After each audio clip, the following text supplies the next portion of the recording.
Bonjour, je m'appelle Pamela Ruiz et aujourd'hui je vais parler de l'adoption.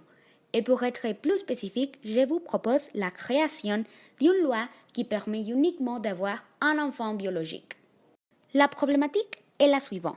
Dans le monde, il y a 7 millions de personnes. 2,7 millions sont d'enfants dans l'Australie. Et au Mexique, il y a 30 000. Malheureusement, plus de 60% des enfants ont des difficultés pour être adoptés grâce à qu'ils ont plus de 8 ans. Lorsqu'ils ne sont pas adoptés, ils ne peuvent parfois pas trouver d'emploi et ont des vies très difficiles. Donc, je crois que la solution de tous ces problèmes est de créer une loi qui permet uniquement d'avoir un enfant biologique. C'est-à-dire qu'une personne seulement peut être un enfant et après, si il ou elle veut autre, il peut adopter.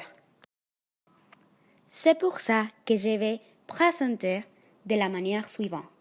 En premier lieu, je vais parler des inconvénients de l'adoption.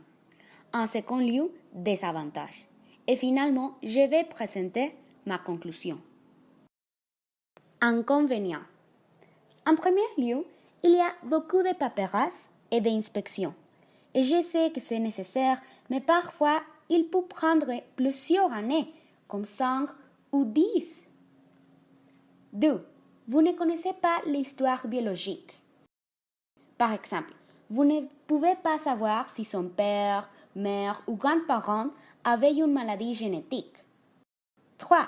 Ils peuvent causer des problèmes chez votre enfant biologique, comme la jalousie. Mais je dois dire que c'est normal avec frère. Ça n'importe pas si c'est adopté ou non. 4. Tu ne transmets pas ta génétique. À mon avis, ce n'est pas important si ton enfant te ressemble ou non, mais il y a des personnes qui rêvent que leur enfant leur ressemble. Avantage.